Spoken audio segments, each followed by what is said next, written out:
Bienvenidos a mi canal personal Víctor Becerril Viviendo en Libertad o al canal de Visión Colectiva Radio. Saludos a Visión Colectiva Radio ya en la Ciudad de México. Daniel López, director de Visión Colectiva Radio. Buenas noches. Reciban saludos desde esta casa de rehabilitación, la Fortaleza de Sion aquí en Cuernavaca, Morelos. Es una casa de rehabilitación para adicciones varonil.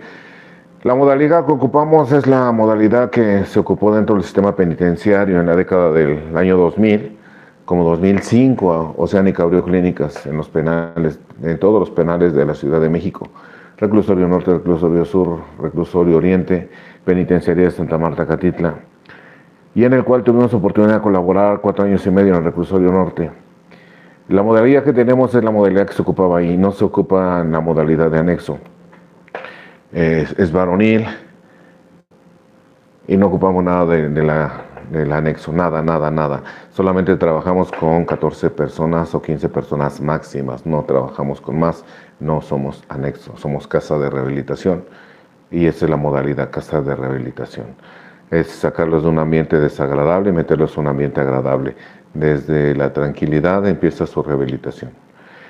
Bien, cualquier informe a mi teléfono particular 55 15 02 44 81. Envíenme un mensaje por WhatsApp y yo les contesto. 55 15 02 44 81. Cualquier informe.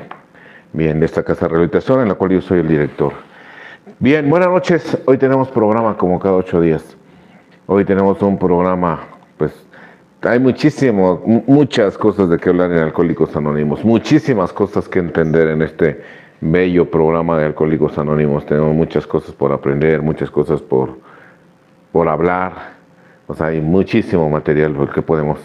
Entonces hoy tenemos un programa que se llama, está un poquito fuerte el tema, pero así es como viene en la literatura. Miren, dice, estúpido, aburrido y malhumorado. Estúpido, aburrido y malhumorado. Así es el título del tema del día de hoy. Y para lo cual nos vamos como siempre, basado en la literatura. Vamos a basarnos en el libro azul, aquí está en la versión del libro azul. Y vamos a ir al capítulo 11. El libro azul tiene 11 capítulos. Solamente tiene 11 capítulos. Y vamos a ir al 11º capítulo, una visión para ti. Una visión para ti. Ahí es donde viene este tema. ¿Por qué es importante todos estos temas? Porque necesitamos aprender lo más que podamos y necesitamos entender lo que nos quiere decir nuestro programa, todo lo que nos quiera decir, para poder aprovechar todo lo que va a traer el programa de Alcohólicos Anónimos. Bien, vamos al capítulo Una visión para ti. Bien, y viene muy cerca, 1, 2, 3, cuarto, en el cuarto párrafo del 11º capítulo. Lo voy a iniciar para que entendamos el tema. Una visión para ti. Capítulo 11, una visión para ti. Una visión para ti. ¿Ok? Miren, vamos a un poquito analizar el título, una visión. Visión es algo más allá del mirar. Pongo el ejemplo, Bill W., cuando se recupera, cuando tuvo el despertar espiritual, tuvo una visión de una recuperación masiva de borrachos. Esa fue su visión. Tuvo una visión de que esto no se quedaba ahí, que iba a ser algo grande.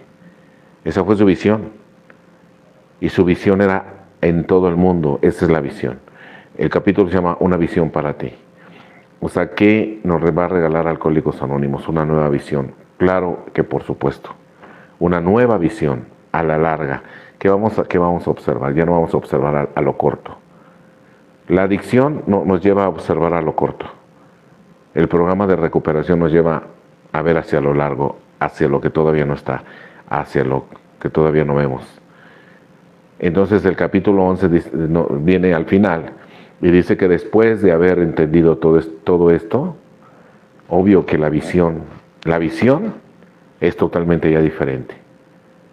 La visión que hoy entendemos es totalmente diferente. Después de, ya es el 11º capítulo, ya vimos el primero, el segundo, el capítulo, etcétera, la historia de Bill, más acerca del alcoholismo, etcétera, nosotros los agnósticos, cómo trabaja en acción, etcétera, y ahorita ya la visión empieza a ser totalmente diferente. Ya, a estas alturas, la visión es totalmente diferente. ¿Por qué? Porque recordemos que en los inicios del programa se iba practicando inmediatamente. Así lo marcan los libros. Inmediatamente se iba practicando. Así como ibas llegando, ibas practicando. Algo maravilloso. Desde que llegabas empezabas a practicar el programa. Bien, una visión para ti. 11º capítulo. El libro azul tiene 11 capítulos. Hay gente que todavía no sabe ni cuántos capítulos tiene el libro azul. Tiene 11 capítulos. El último es este. Una visión para ti. 11º capítulo. Para la mayoría de la gente normal, beber significa cordialidad, compañerismo y una imaginación vivaz. Quiere decir liberación de las inquietudes, del aburrimiento y de la preocupación. Es alegre intimidad con los amigos y sentimientos de que la vida es buena. Pero no así para nosotros en esos últimos días de beber excesivo. Se fueron los placeres de antes. Era solo un recuerdo. Nunca pudimos recuperar los buenos momentos del pasado. Había un anhelo persistente de gozar la vida como lo hicimos una vez y una dolorosa obsesión de que algún nuevo milagro de control nos permitiese hacerlo. Siempre había un intento más y un fracaso más.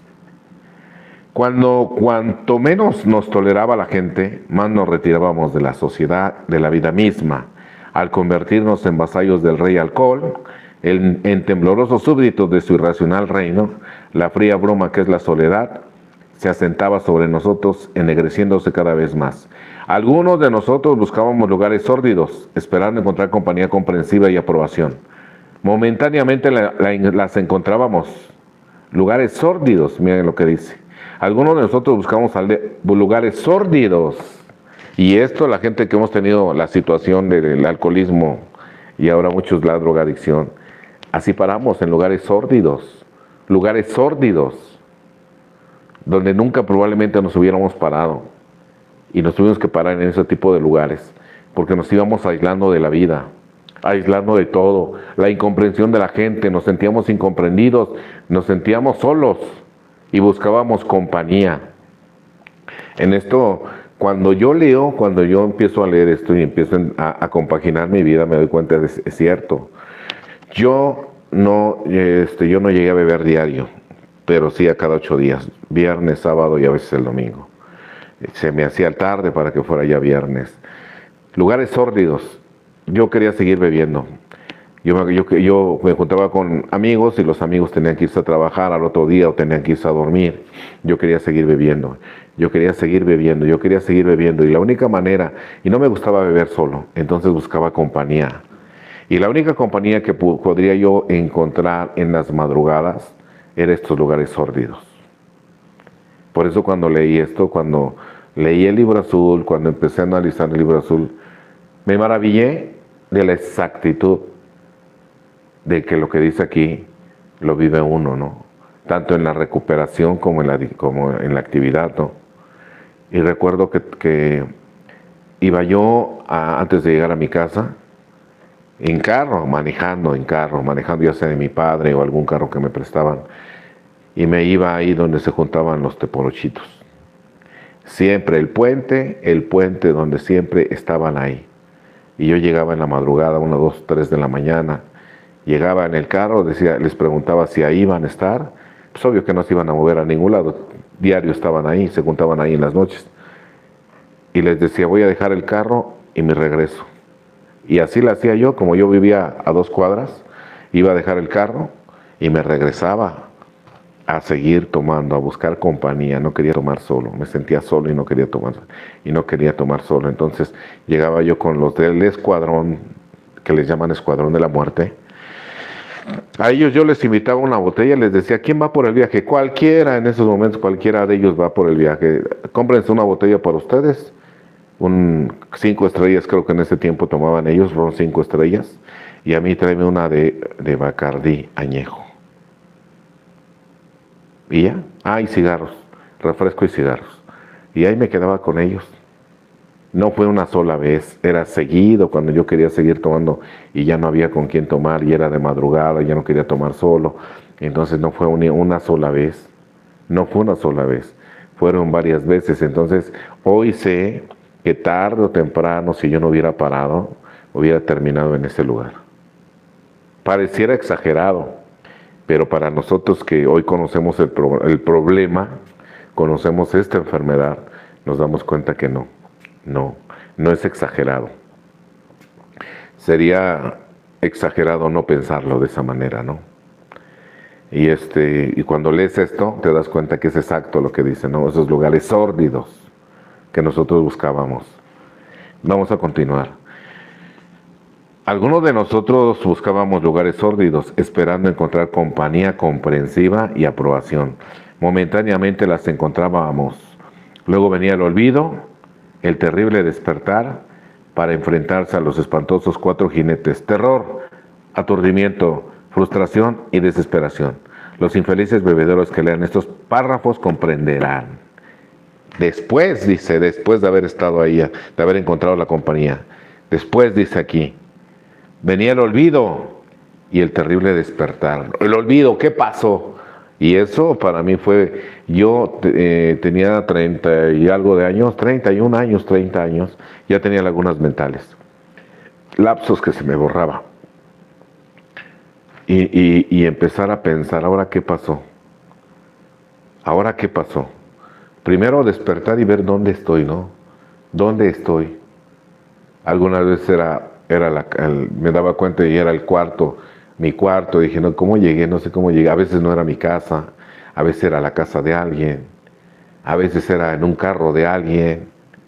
¿Así?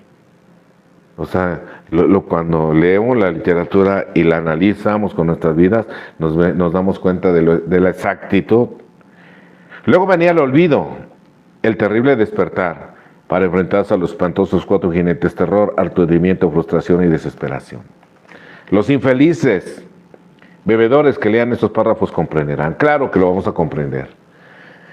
Y luego venían los 4 jinetes: terror, aturdimiento, frustración y desesperación. ¿Qué hice ahora? ¿Qué hice? ¿Qué pasó? No tengo dinero, me acabé del dinero. ¿Ahora qué hice? Había quedado y empezar a pensar, había pensado no beber, le pegué a mi hermano, y en ese momento empezaba a pensar todo lo que había dicho. La defensa viene chueca, viene otro vidrio tronado, dejé el carro sin gasolina, así infinidad de cosas. Y empezar a revisar el carro, ahora qué pasó, y empezar a revisar si no traía golpes, cuando andaba en carro, cuando no dejaba el carro guardado, revisar el carro, no trae sangre, no trae golpes, porque ya no me acordaba, ahora qué hice, ahora quién ofendí, y empezar así, no querer ganas de salir, tener un temor de salir, porque yo no sabía qué había hecho, porque ya eran puras parrandas locas, lo que dice la literatura, borracheras locas, ¿no? Nunca era medias, nunca era suave, siempre era ya unas borracheras locas. Entonces cuando yo leí bien el libro azul, me comprendí que que entró como anillo al dedo. Exactamente era a mi medida el libro azul. Bien, vamos a continuar. De vez en cuando, alguien que bebe mucho y está seco por el momento exclamará: no me hace falta el licor, me siento mejor ahora, trabajo mejor y me divierto más. Como ex bebedor problema que somos, esta salida nos hace sonreír. Sabemos que este amigo es como el niño que silba en la oscuridad para darse valor. Se está engañando. En sus adentros daría cualquier cosa por poder tomarse media docena de copas y salir impune con ellas. Cierto también, cierto. Cierto, todo bebedor problema que decimos, no, así estoy bien, no es cierto, no es cierto. Anhelamos volver a beber, volver a sentir esa sensación tan grata, tanta esa liberación que de repente en los primeros momentos el alcohol me daba o nos daba, porque no sé, creo que a todos nos daba una liberación. Traumas complejos, frustraciones, miedos, desaparecían. Y por eso era muy grato. En esos momentos mis traumas y mis complejos, mis frustraciones, mis miedos desaparecían, mis inseguridades desaparecían. Y en su lugar aparecía una persona que hablaba mucho, una persona atrevida, una persona valiente o una persona un poco agresiva, ¿no? Y esa transformación, esa transformación, porque era totalmente radical a lo mío. Yo sin beber no bailaba, tomado bailaba. Yo sin alcohol no hubiera enamorado a nadie, yo con alcohol enamoraba. Pero dentro de mis traumas y complejos, pues siempre fue así de esa misma medida, ¿no? Inferiores, porque estaba acomplejado y frustrado. Estaba frustrado y acomplejado, entonces no había como tal el poder haber obtenido más, ¿no? No puedo concebir la vida sin alcohol. Llegará el día en que no podrá concebirla ni sin este ni con este. Entonces conocerá como pocos la soledad. Estará el momento de salto al otro lado. Deseará que llegue el fin. Gracias a Dios no llegué ahí. Gracias a Dios ahí yo no llegué. Dice, no podrá concebir la vida con alcohol y sin alcohol. Llegará el momento que no podrá concebir la vida con o sin alcohol. Gracias a Dios no llegué ahí y faltaba muy poco, yo creo. Porque gracias a Dios tuve que hacer mi último juramento, volví otra vez volví a jetearla, y la única manera que podía parar el asunto era jurando, y fue mi último juramento en 1999. Hago mi último juramento. Gracias a Dios, hasta este día. Al año dejé de beber, pero mi vida siguió siendo ingobernable. Y al año del juramento, casi al año, soy detenido e ingreso al reclusorio norte. Por eso no llegué a esta última parte. Hoy le doy gracias a Dios de no poder concebir la vida con y sin alcohol, ¿no? Y lo que dice aquí, estará en el momento de dar el salto al otro lado, deseará que llegue el fin. Gracias a Dios llegué a la cárcel, jurado. Pero yo si hubiera salido, hubiera vuelto a beber, porque era mi deseo volver a beber. Gracias a Dios tardé en salir y llegué a Alcohólicos Anónimos, ¿no? Y no salí. Si yo hubiera salido aún con Alcohólicos Anónimos, yo hubiera bebido otra vez. Pero gracias a Dios no salí hasta casi 12 años después, para ser exacto, 11 años, 9 meses, 6 días después de haber ingresado al reclusorio. Y en ese inter fui afectado o bendecido por el programa de Alcohólicos Anónimos. Bendecido por el programa de Alcohólicos Anónimos. Se impregnó en todo mi ser, que hasta hoy vivo con él, ¿no? Impregnado a través del dolor, el sufrimiento y la tragedia de estar preso. Por eso esos 11 años, 9 meses fue lo mejor que me pudo haber pasado en mi vida. Hasta el día de hoy, lo mejor que me pudo haber pasado en mi vida es haber estado preso. Hasta hoy sigue siendo lo mejor que me pudo haber pasado. Por todo lo que aconteció dentro de prisión. Por todo lo que aconteció. Yo no hubiera logrado el crecimiento, el desarrollo que logré adentro de prisión a través del programa de Alcohólicos Anónimos.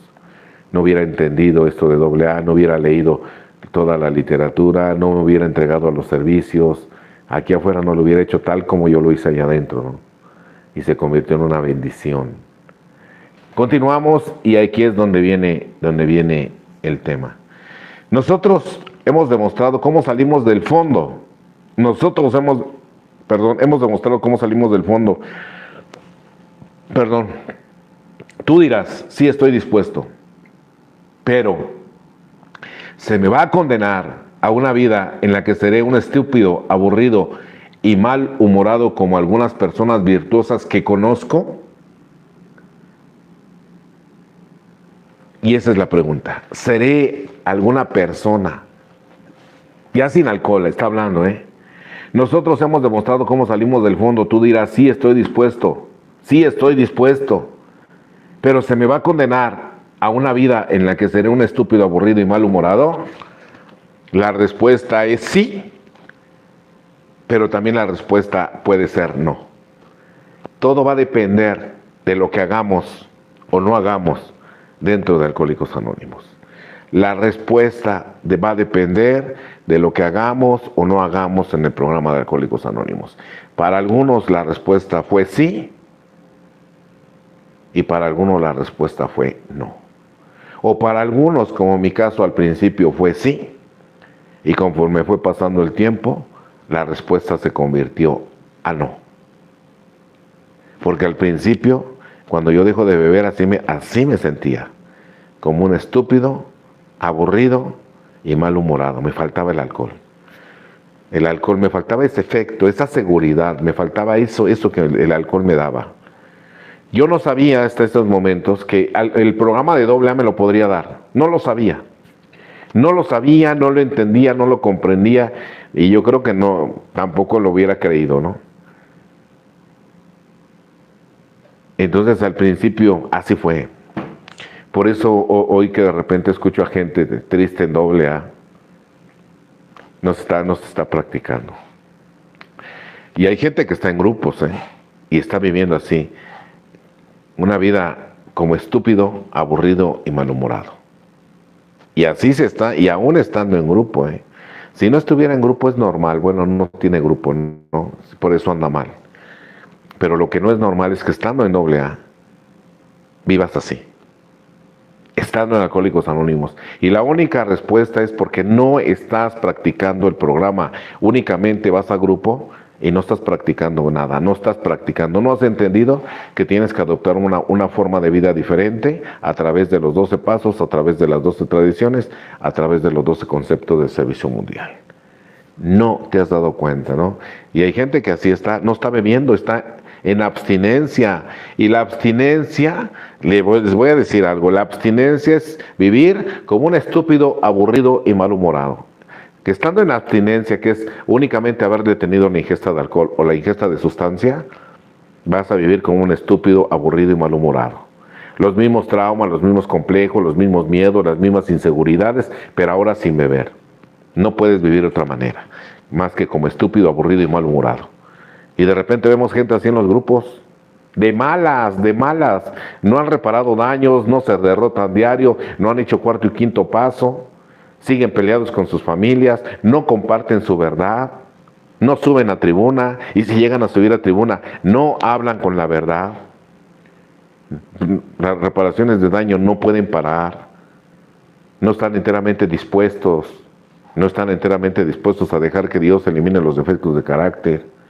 Ellos quieren escoger cuáles sí y cuáles no. Se conforman con un pequeño cambio en su vida, cuando no, esto debe ser un cambio radical de vida. Y eso lo hace Dios a través del programa, a través del que yo me hinco diariamente y que tengo que permitirle a Dios que trabaje en mí diariamente. Y que tengo que estar enteramente dispuesto, y que las cosas que me preocupen debo de irlas poniendo en manos de Dios. Y que debo de inventariarme constantemente. Después de haber hecho cuarto y quinto paso, yo sé la manera de cómo detectar cuando algo está mal, y me inventareo y lo confieso. El inventario es necesario, porque de ahí empieza el trabajo. El cuarto y quinto paso básico tiene que ser. De ahí, cuando yo hice mi cuarto y quinto paso, fue un estirón grande. De ahí partieron muchas cosas que de antes no sentía la euforia, porque no hablaba la verdad. Antes del cuarto y quinto paso no decía la verdad, había temas que yo no tocaba, eran ni intocables. Gracias a Dios, al hacer cuarto y quinto paso, esos temas intocables empezaron a salir a la luz en las tribunas, con una vergüenza grande de mi parte, porque esa fue la sugerencia de mi padrino. Empiece a trabajar este tema sexual, básicamente, el tema sexual, porque yo venía los 4 instintos mal, pero el sexual estaba de cabeza. Y empezó a trabajarme el padrino. Entonces la respuesta es sí o la respuesta es no. Si estás viviendo como un estúpido, aburrido y malhumorado, lo primero es aceptarlo. Y nos vamos a dar cuenta que no estamos practicando el programa. No hay programa, solamente hay abstinencia. Y lo que nosotros debemos lograr es la sobriedad. La abstinencia dicen que es sufrir por no beber. Eso es la abstinencia. La abstinencia es sufrir por no beber. Y la sobriedad es disfrutar el día por no beber. Estar feliz por no haber bebido el día de hoy y acumular un día más. Disfrutar esta sobriedad y todo lo que conlleva la sobriedad. Pero esto es a través del trabajo, a través del programa de Alcohólicos Anónimos.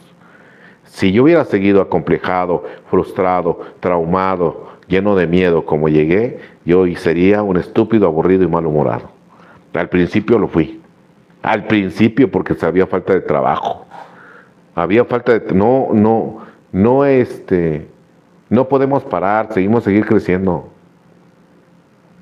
Aun cuando yo salí después de 10 años, de casi 12 años después, aún así yo todavía tenía explosiones de ira. Faltaba el trabajo. Faltaba más trabajo. ¿Qué era lo que faltaba? Pues yo había aprendido el programa adentro de prisión. Adentro de prisión no había familia. Adentro de prisión no había hijos. Adentro de prisión no había la responsabilidad que se tiene afuera. Adentro de prisión no había la presión que afuera se tiene. Adentro de prisión había una forma de vida. Afuera había que iniciar una nueva. Sale uno con mucho miedo. Entonces también se tenía que empezar a trabajar otra vez nuevamente a través del programa aquí afuera. Otra vez. O empezar otra vez de nuevo en todo. Y gracias a Dios se logró. Gracias a Dios. Pero al principio mi vida era mala, sin beber, porque estaba en abstinencia. No había entendido el primer paso, no había entendido el segundo paso, no había entendido ninguno de los pasos. La primera vez que leí los encabezados de los pasos, dije, pues creo que ya he hecho todo eso.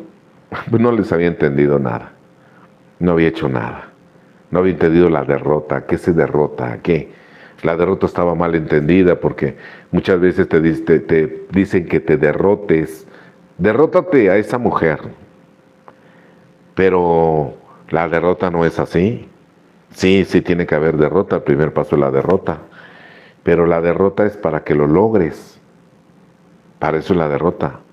Y yo por mucho tiempo yo no lo entendía. Yo pensaba que yo era el que lo tenía que hacer, yo era el que me tenía que derrotar. Derrotar, por ejemplo, que yo era el que tenía que dejar de beber y de eso se trataba. Y no, el programa de AA no habla de eso. El programa dice, primero tiene que aceptar que usted no puede dejar de beber por sí mismo y que necesita ayuda externa. Entonces el primer paso es acepto que no puedo. No, cuando entendí ese primer paso fue maravilloso. Entender que yo no puedo. Entender que yo no puedo. Y en ese momento entra lo del poder superior. Creo en un poder superior. Yo sí creía, pero era agnóstico de esto del poder superior. Y el tercer paso, poner mi vida y mi voluntad en sus manos. Cuando empecé a entender esto del programa fue maravilloso.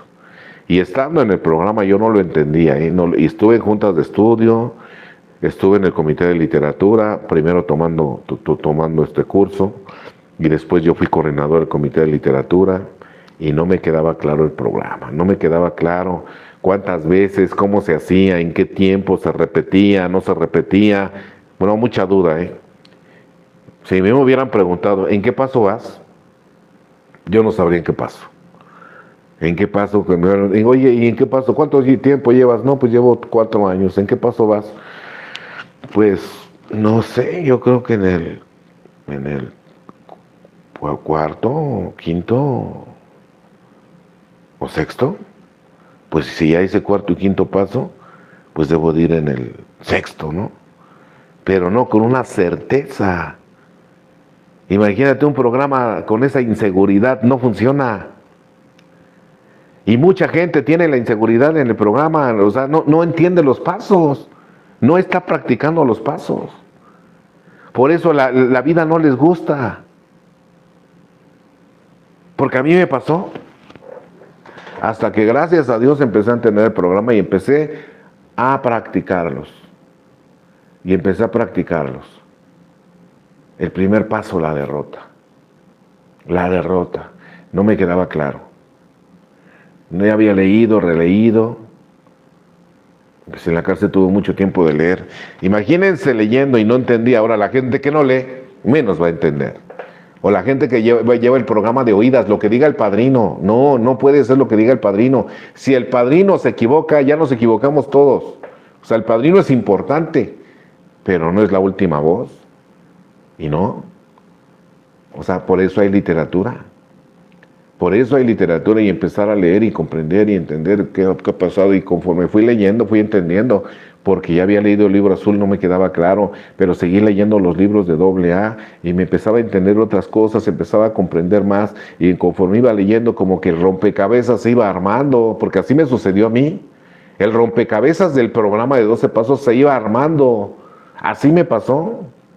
Así me pasó. El rompecabezas se iba armando. El rompecabezas se iba armando. No me quedaba claro si ya me había derrotado, si no me había derrotado, no, si ya había tocado fondo, si no había tocado fondo, o sea, no me quedaba claro. No podría decir tal día, sí, fue tal día. Hoy podría decir, ¿cuándo toqué fondo? El día de mi sentencia. En el año 2001, yo ya entré en el penal en el año 2000. Un año entero sufriendo el infierno del reclusorio y tardé un año en derrotarme, en tocar fondo, tardé un año. Hasta el día de mi sentencia, cuando yo tenía la esperanza de que me iba libre, al año 4 días soy sentenciado y cuando dicen que me voy a quedar 15 años, 9 meses, 11 días, 15 años, 9 meses, 11 días, 15 años, 9 meses, 11 días, que esto se repetía en mi mente una y otra vez, 15 años, 9 meses, 11 días en el mismo infierno, porque así yo lo vi. En ese momento yo empecé a tocar fondo. Y ese día toqué fondo. Me dieron unas ganas inmensas de llorar. Lo primero que pensé es, se acabó mi vida. Se acabó mi vida. Para mí 15 años, 9 meses, 11 días eran eterno, era toda la vida. Y en ese momento pensé que había tocado fondo. Bueno, no en ese momento toqué fondo. Me dieron las ganas inmensas de llorar. Unas ganas inmensas de llorar. Seguidas de una súplica a Dios. Cuando salí del juzgado, en el juzgado me aguanté las ganas de llorar. El orgullo no me dejó llorar. ¿Qué iban a decir mis causas penales si me ven llorar? Hoy sé que si yo hubiera llorado con ellos ahí en el juzgado, yo creo que alguno de ellos se hubiera puesto a llorar, si no todos se hubieran puesto a llorar. Y cuando salí a mi dormitorio busqué un rincón apartado y ahí toqué fondo. Ahí, pero en ese momento yo no sabía que estaba tocando fondo, no me había quedado claro. Ahí me puse a llorar, clamé a Dios y de ahí empezó todo, ¿no? Llegué a AA, pero no me quedaba claro que ese día yo había tocado fondo. No me quedaba claro, no entendía qué era tocar fondo, no entendía. Y hasta que fue pasando el tiempo y seguir leyendo, y la respuesta yo la encontré en el lenguaje del corazón. Ahí encontré en una parte donde dice el origen de los pasos, el origen de los 12 pasos. Ahí, donde Bill narra la última vez que estuvo internado, ahí narra Bill cuando le dijeron que ya su caso era desahuciado, que ya no había nada que hacer, que lo único que le quedaba era reablandamiento de cerebro y muerte prematura. Y dice que en esos momentos sintió que todo había terminado, había un colapso en su vida. Y fue en ese momento cuando hizo una súplica y clamó a Dios. Ahí tocó fondo. Y ahí estaba practicando los primeros 3 pasos del programa de Alcohólicos Anónimos. Cuando yo leí esa parte en el libro azul que dice, efectivamente, estaba practicando el primer paso actual del programa de Alcohólicos Anónimos, admitimos que éramos impotentes ante el alcohol y que nuestra vida se había vuelto ingobernable, y también estaba practicando el tercer paso. Decidimos poner nuestra vida y voluntad al cuidado de Dios tal como nosotros lo concebimos. Era así de fácil y así de misterioso. Era así de fácil y así de misterioso. Entonces, cuando yo leí eso, Dije, no, pues yo el día de mi sentencia yo toqué fondo. Y el día de mi sentencia di por primera vez el tercer paso. Ese día di por primera vez el primer paso porque no se da una sola vez. Hoy sé que el primer paso es para siempre. Es un paso que se practica día con día. Día con día yo me tengo que derrotar para que Dios pueda darme la fuerza estas 24 horas. Hoy sé que el tercer paso debo ir mi vida poniendo las cosas en manos de Dios, mi familia, mis proyectos, mis planes, mis hijos, la renta, este lugar, mi matrimonio, todo lo debo de ir poniendo en manos de Dios, así como yo puse mi enfermedad. Hoy tengo que poner todo en manos de Dios. Y en ese momento dije, ese día yo toqué fondo. El día de mi sentencia toqué fondo y ese día di el tercer paso por primera vez. Porque después se tiene que repetir, porque son pasos con los que hoy tengo. Hoy entiendo que el programa se llama los 12 pasos, porque hoy tengo que caminar con los 12 pasos lo mejor que yo pueda, día con día. Día con día tengo que caminar con los 12 pasos. Entonces ya me quedaba claro, ya la derrota, y me derroté, en ese momento me derroté, sentí que todo había terminado. Así como Bill sintió que todo había terminado, yo ese día sentí que todo había terminado. Y en esos momentos después pude ayudar a mucha gente a darse cuenta a dónde habían derrotado, a dónde se habían derrotado, a dónde se habían derrotado.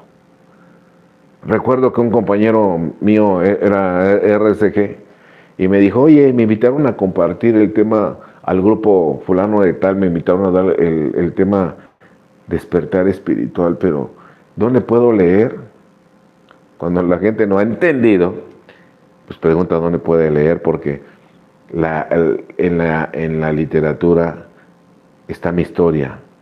La literatura la compagino con mi historia y ahí está el regalo más grande que se puede dar. En nosotros es la psicoterapia, que es lo que se hace, o lo que se debe de hacer en los grupos de Alcohólicos Anónimos, es cuento mi historia, cuento mi experiencia para poder ayudar a otro, o cuento mi experiencia para que mis compañeros me ayuden, porque ellos probablemente ya pasaron por donde yo estoy pasando, pero si no cuento mi experiencia, no me van a poder ayudar. Y cuando yo ya trascendí algo, tengo que compartir mi experiencia, si otro está pasando por ahí o va a pasar por ahí. Esa es la que psicoterapia maravillosa del grupo. No es venir a hablar de los demás y no tocar mi vida. En mi historia es donde yo puedo ayudar a los demás. En mi historia. No es venir a regañar, no es venir a hacer reír, o sea, no es un circo doble A. Aunque a veces así parece, ¿no? Tristemente. Pero bueno, entonces y le dije a mi compañero, ¿cuánto tiempo tienes sin drogarte? Él se drogaba con piedra. 3 años. 3 años. ¿Cuándo fue la primera vez que dejaste de drogarte? Y me dijo, fue cuando por última vez me subí al camión. Y como siempre mi familia venía y en esa ocasión le pedí apoyo a mi familia y vinieron a ver, me dijeron, ¿cuánto debes? 2,000 pesos. Estoy hablando de hace 20 años, o más. 2,000 pesos debía. Le dijeron, te vamos a dar 3,000. El teléfono de la casa se va a cambiar. No vas a volver a comunicarte con mamá. Te la estás acabando. Y dice que cuando se fueron, dice, yo no creí que iban a cambiar el teléfono. Y cuando se fueron, fui a pagar. No, dice, antes de pagar, dije, pues me voy a fumar 500. Nada más, y lo demás me lo guardo. Y se terminó fumando otra vez los 3,000 pesos y no pagó. Volvió a hablar por teléfono y efectivamente habían cambiado el teléfono. Y volvió a hablar y ya no contestaba. Perdón, ya habían cambiado el teléfono. Ya habían cambiado el teléfono.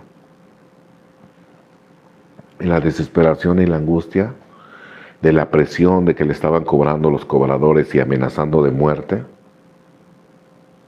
dice que se andaba escondiendo en el campo. Y sentía tanta desesperación, tanto miedo, que en ese momento le empezó a suplicar a Dios, Virgencita, le digo, ayúdame por favor a salir de esto. Por favor, ayúdame a salir de esto, por favor, por favor. Y dice que iba caminando y estaba caminando en el campo de fútbol y sintió que pateó algo pesado. y cuando vio que había pateado era la imagen de una Virgen de Guadalupe de metal. La agarró, se la metió a su bolsa y dice, y no sé por qué, en lugar de irme a mi dormitorio, me fui al grupo. ¿Y qué crees? En el grupo había junta de trabajo. Y ese día me dieron el servicio de cafetero. Y a partir de ahí, no volví a drogarme. Le dije, esta historia espiritual, está muy hermosa, compártela. Y ese día fue el día que tocaste fondo. Cuando tú clamaste a Dios, ese día tú tocaste fondo y dices también el tercer paso. ¿Por qué? Porque aquí lo dice el libro El lenguaje del corazón, porque mucha gente dirá, no, eso no es cierto. Lo dice en el libro El lenguaje del corazón, en el origen de los pasos. Por eso así mucha gente, mayormente los veteranos, se oponían a aceptar que el programa tenía que ser de esa manera. Pero gracias a Dios la literatura siempre me sacó adelante, ¿no? Porque yo les decía, bueno, ¿dónde dice, lo que tú dices, dónde dice? ¿En qué libro, en qué folleto, en dónde dice? No, pues no es que dice mi padrino, no, o sea, no hablemos aquí de tu padrino.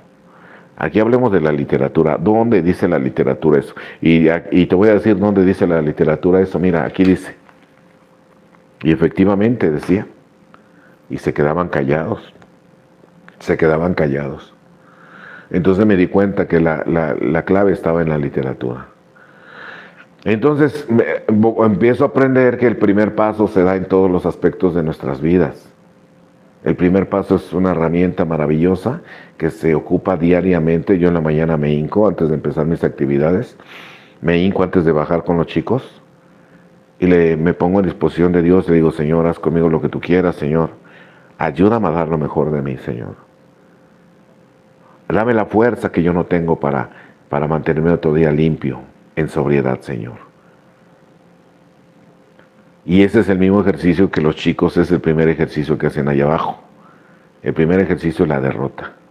Vamos a derrotarnos, ellos ya saben qué es la derrota, aceptar que yo no puedo para que Dios pueda, y pedirle humildemente a Dios que nos ayude, que nos dé la fuerza para este día, y así. Y la derrota se va practicando en todos los aspectos. En todos, por ejemplo, en un viaje, de repente en los viajes, ¿no? Que hay tráfico. Yo trato de salir a la hora prudente, más tiempo de tolerancia. O sea, no me gusta ya andar corriendo la vida, ya lo hice. Hoy no lo hago. Salgo con tiempo, veo cuánto es el viaje. Si es 2 horas y media, salgo con 3 horas y media de anticipación. 1 hora libre más, para no andar corriendo por cualquier cosa que se atraviese. Pero a veces cuando el tráfico es inevitable por un accidente y todo, y empiezo a desesperarme, y empiezo a inquietarme, y empiezo a molestarme, me derroto. Me derroto.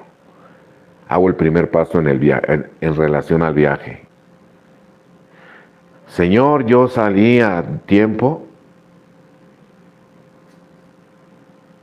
Me derroto, Señor.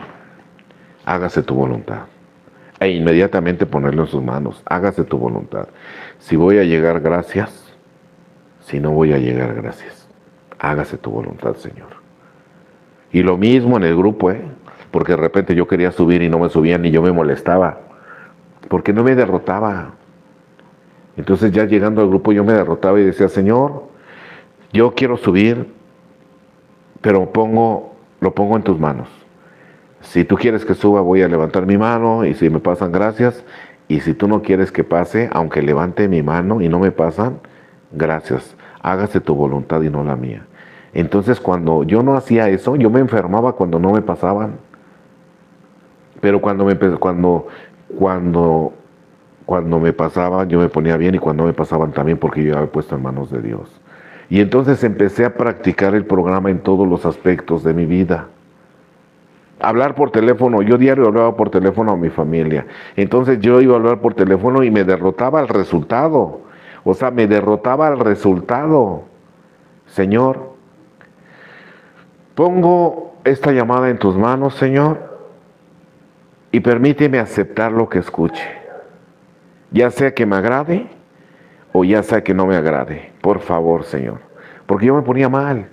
Si me decían, no vamos a poder ir, no voy a poder ir, etcétera, yo me ponía mal.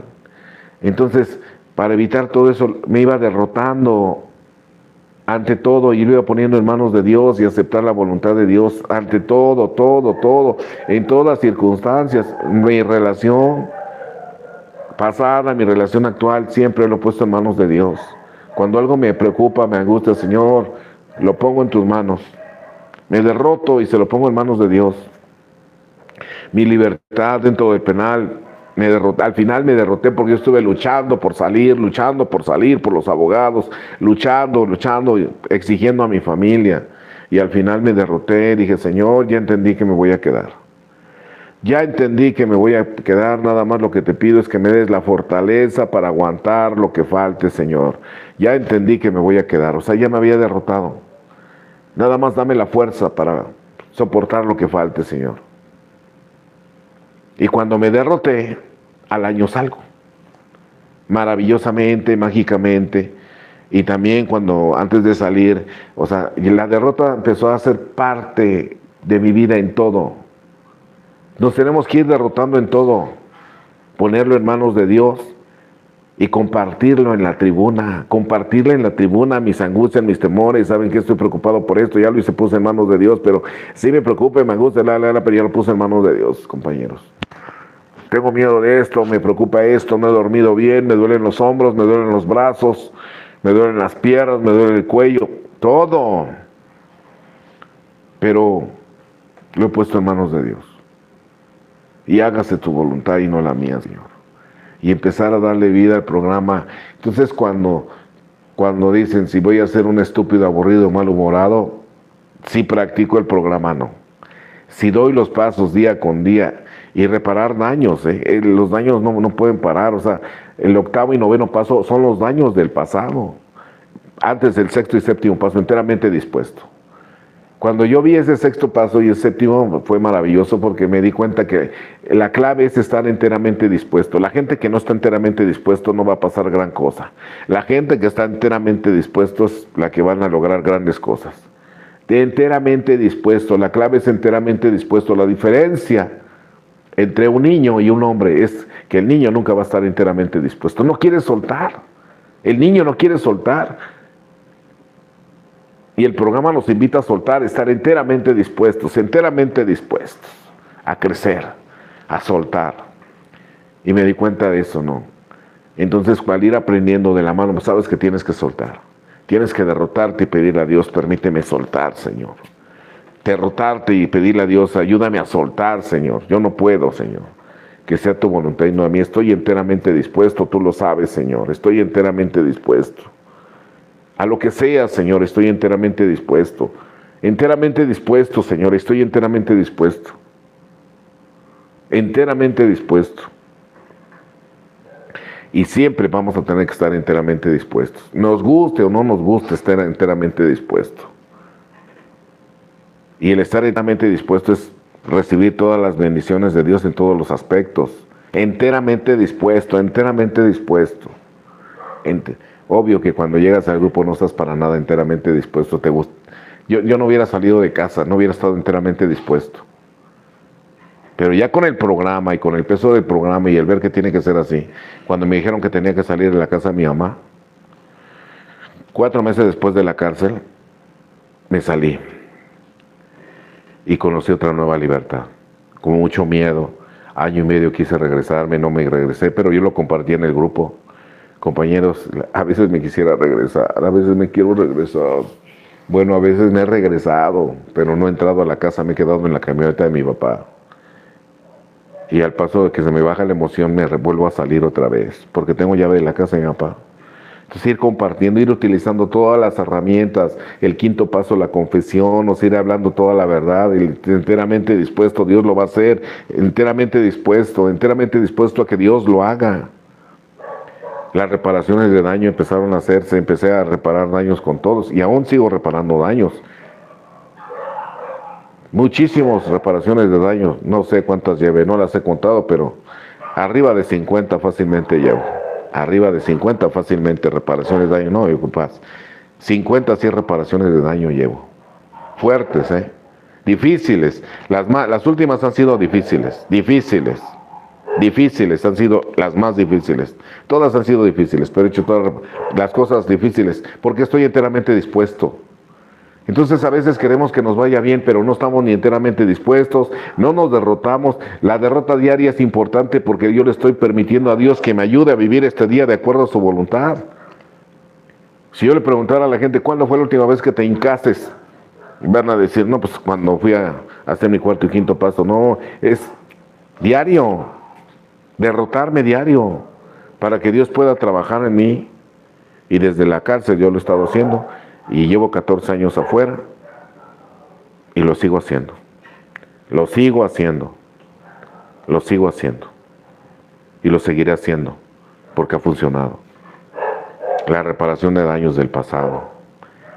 He ido a panteones, he ido a reparar daños, he hablado con personas, toda mi familia, no ha habido ninguna persona de mi familia, cuñados, sobrinos, que yo no le haya pedido perdón. A todos les he pedido perdón. Vecinos, compañeros de escuela, de la primaria, a mucha gente le he pedido perdón. Compañeros de AA, vecinos que les fallé. Fuertes, reparaciones fuertes que no cualquiera las haría, pero yo estoy enteramente dispuesto. Sé que eso me hace seguir creciendo, ¿no? Este año hice 2 fuertes reparaciones de daño que me faltaban una tenía 25 años aproximadamente esa reparación, o 26 años, o tal vez un poco más, pero muy fuerte, y la fui a hacer estos meses pasados. Sabía que lo tenía que hacer. Por ahí todavía hay, obvio que se hace mucho daño, por ahí hay algunas pendientes que se me vinieron a la mente. También ya le dije a Dios que estoy dispuesto a hacerlas, dispuesto. El 10º paso, cuando me equivoco lo admito inmediatamente, cuando me equivoco lo admito, y eso lo empecé a hacer desde la cárcel. Me empezaba a dar cuenta que me equivocaba y lo admitía inmediatamente, el 10º paso, y lo compartía, porque no solamente decía me equivoqué, lo admito, no, y exhibirte en la tribuna, me equivoqué. Desde adentro de prisión yo lo hacía, porque desde adentro leí la literatura, desde adentro me empezó a interesar, empecé a entender el programa y desde adentro lo empezaba a hacer. Un día por teléfono le hablé a mi hermana y discutimos con ella. Discutimos con mi hermana la mayor, empezamos a discutir, estás mal y tú también estás mal, y ella me empezó a gritar, y nos mandamos a volar los dos. Cuando dejo el teléfono, ¿y tú quién eres para decirle a tu hermana cómo vivir? O sea, ¿quién eres para decirle a vivir? Tú no eres nadie para decirle cómo vivir, es tu hermana la mayor. Si se equivoca es su problema, usted la debe de apoyar. Y a los 5 minutos ya le estaba volviendo a hablar, porque me di cuenta que me había equivocado. Y aquí me enseñaron a equivocarme y a admitirlo inmediatamente, y me regresé. Me contestó ella, bueno, le dije, soy yo, hermana, perdóname. No soy nadie para decirte qué es lo que debes de hacer. Y perdóname si te ofendí, perdóname por las palabras que te dije. Te quiero mucho. Y empecé a llorar, y ella también empezó a llorar. No, hermano, yo también te quiero mucho y perdóname. Con mi mamá, o sea, con todo, cuando me equivoco lo admito inmediatamente, no me cuesta trabajo porque esa es parte de mi programa. Pido disculpas o pido perdón de acuerdo a la gravedad del asunto. Desde la cárcel se hacía eso. Un día me enojé con mi compañero de estancia que me llevó a AA. Me molesté muchísimo, discutimos, nos dijimos de cosas y toda la mañana estuve bien molesto. Fui a bajar a esperar visitas, no llegaron las visitas, tenía hambre, tenía sed y estaba enojado con mi compañero y enojadísimo, resentido con él, y que viejo, ¿por qué llegó? Y no se da cuenta que ya saben que ahora que ya esté solo, ¿cómo le va a hacer? Y así empezaron a molestarme. Pero me acordé del programa. Este señor te trajo a AA, gracias a él estás en AA, te ha ido bien en AA. No es tan grande el problema para perder una amistad. Y saben que dije, Señor, si me lo pones ahorita, le pido perdón. Y regresando de la visita que no tuve, con hambre y con sed, ahí estaba parado afuera. Le dije, Sadot, porque se llamaba Sadot. Sadot, ¿me puede regalar 5 minutos? ¿Qué pasó? Discúlpame por lo de la mañana. Perdóname por lo que te dije. No, tú perdóname a mí, yo también me exalté, que no sé qué. Y terminamos dándonos un abrazo. Qué sano es aceptar que te equivocas. Y en la vida diaria, pues me he tenido que equivocar y lo admito, pero me gusta admitirlo y lo compartirlo. Y fuertes, ¿eh? Porque cuando, por ejemplo, yo salí de prisión, está ahí en estados neuróticos, y el que pagó los platos rotos fue mi hijo de 7 años. Le di como 7 veces nalgadas. Y me sentía tan mal de pegarle, pero me ganaba el impulso. Y iba yo al grupo en ese día a decirles, le pegué a mi hijo, y me ponía a llorar, porque en realidad me dolía. Y le pido a Dios, compañeros, porque sé que esto va a pasar. Me di cuenta que había dejado de meditar. Cuando salí dejé como unos 5 meses de meditar, 6 meses. Y eso había hecho que perdiera la paz que yo traía, ¿no? Y empecé a estar en estados neuróticos. Y le volví a pegar y volví a subir a tribuna y dije, y ahorita que regrese a la casa le voy a pedir perdón. Y le pedí perdón a mi hijo ese día, hacer reparación de daño, 10º paso. Y sabía que algún día lo iba a tener que dejar. Y le volví a pegar y lo volví a confesar. Y me ponía a llorar y reparaba daños. Fueron como 6 veces, 7 veces, nunca más se volvieron a repetir. Gracias a Dios el programa nunca más se volvió a repetir, nunca más volví a tocar a ese niño, nunca más lo volví a tocar. Porque aprendí, me equivoco, lo admito inmediatamente. Y Dios hace el milagro. Igual, si había una pequeña discusión con mi padre, ya nunca volví a discutir, pero no había una pequeña, igual reparaba el daño. Con mis hermanos reparaba el daño. Hasta el día de hoy, si de repente con mi esposa tengo alguna diferencia, ese mismo día trato de reparar el daño. O sea, sé que mi programa funciona. La oración y meditación la hago diario. El segundo ejercicio con los chicos es meditación. Desde la cárcel 2006 yo empecé a hacer meditación. Desde ese año empecé a hacer meditación. Desde ahí yo empecé a hacer meditación. Y funcionó. Empezó a funcionar. Entonces el tema dice, nosotros hemos demostrado cómo salimos del fondo. Tú dirás, sí estoy dispuesto, pero se me va a condenar a una vida en la que seré un estúpido, aburrido y malhumorado, como algunas personas virtuosas entre comillas, que ya no beben, virtuosas entre comillas, que ya no se drogan, son virtuosas entre comillas, pero siguen siendo estúpidos, aburridos y malhumorados. Y lo vemos en los aniversarios. Hay gente que no se divierte. Hay gente que inmediatamente termina el convivio y se va porque no está acostumbrado a las fiestas sin alcohol y sin sustancia. Siguen siendo estúpidos, aburridos y malhumorados. Y las gentes que ya nos acostumbramos a esta vida sin beber, son los últimos que nos vamos de las fiestas, así como cuando andamos en actividad. Los últimos que nos vamos de las fiestas. Y bailamos y cantamos y reímos, porque hoy disfrutamos sin beber. Porque no somos estúpidos, aburridos y malhumorados. Hoy, gracias a Dios, no gracias al programa. Y lo van a ver. Gente que disfrutaba las fiestas con alcohol, hoy no disfruta las fiestas con alcohol y se va de las fiestas pronto porque no ha trascendido. Y está en esta etapa de, así lo dice, estúpido, aburrido y malhumorado. Y el programa no es para ser un estúpido, un aburrido o un malhumorado. El programa es para disfrutar la vida sin alcohol, disfrutar sin alcohol una fiesta, disfrutar y aprender a disfrutar, a cantar como cuando estabas tomado, a reír como cuando estabas tomado y a bailar como cuando estabas tomado. Poder disfrutar una fiesta completa, poder bailar con quien sea, ¿no? Sí. Como cuando estabas tomado, ¿no? Y hoy, gracias a Dios, el programa funciona. Nada más que hay que practicarlo.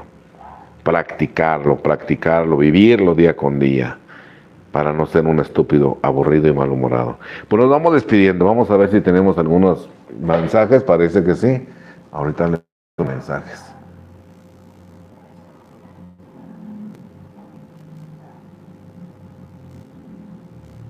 Bien. Zenón Medina, buenas noches, Víctor, ánimos solo por hoy, saludos desde Matehuala. Zenón Medina, Gracias, Zenón. Claro que sí, me acuerdo de ustedes. Estuve por allá hace algunos años ya, en Matehuala precisamente, con nuestro querido amigo que ya no está con nosotros. Gloria Cabrera, buenas noches, presentes desde saludos desde Ciudad de México. Gracias, Gloria Cabrera. Buenas noches, Pedro Loaiza. Un fuerte abrazo, gracias por tu servicio, bendiciones y por bendiciones siempre. Gracias igual para ti, Pedro Loaiza de Costa Rica. Pablo Ramírez, excelente martes, ya te dije, Lick. Pablo Ramírez, soy nuevo de tu canal de YouTube. Bienvenido, Pablo Ramírez, gracias por estar con nosotros, gracias. Por ahí suscríbanse, compartan nuestros videos, pónganle like y toquen campanita. Tóquenle like y pongan campanita. Pablo Ramírez, buenas noches. Pablo Ramírez, ¿cómo estás? Gracias a Dios, bien. Gracias a Dios, bien. Y si estuviera mal, tendría que decir mal. Pero hoy, gracias a Dios, no. Hoy, gracias a Dios, bien. Porque el programa, pues, hace unos meses andaba un poco preocupado por situaciones económicas. Los puse en manos de Dios y diciéndole a Dios, pues, no sé cuáles sean los planes que tú tienes para conmigo, para con nosotros. Esto continuará, no continuará, Señor. Que se haga tu voluntad y no la mía. Y ahí vamos, ¿no? Luego aparecieron los colibríes. Ya saben que la historia del colibrí para mí es un mensaje de Dios como diciendo, no te preocupes, todo va a estar bien. Y Dios ha mandado colibríes, ¿no? Y sé que es la respuesta de Dios. No te preocupes, todo va a estar bien. Entonces, pues así ha sido. Pues nos vamos despidiendo. Gracias por las personas que se conectaron con nosotros. Gracias. Compartan nuestros videos. Suscríbanse. Nos pedimos de Visión Colectiva Radio. Daniel López, allá en la Ciudad de México, buenas noches. Equipo de Visión Colectiva Radio, director del canal de Visión Colectiva Radio, del cual somos parte también, y de mi canal personal, Víctor Becerril Viviendo en Libertad. Nos despedimos, nos vemos el próximo martes, 8:30 de la noche. Y no, lo único que nos toca es despedirnos como cada 8 días, con un toquecito de campana, y deseándole a todos ustedes muy felices 24 horas. Muchas gracias.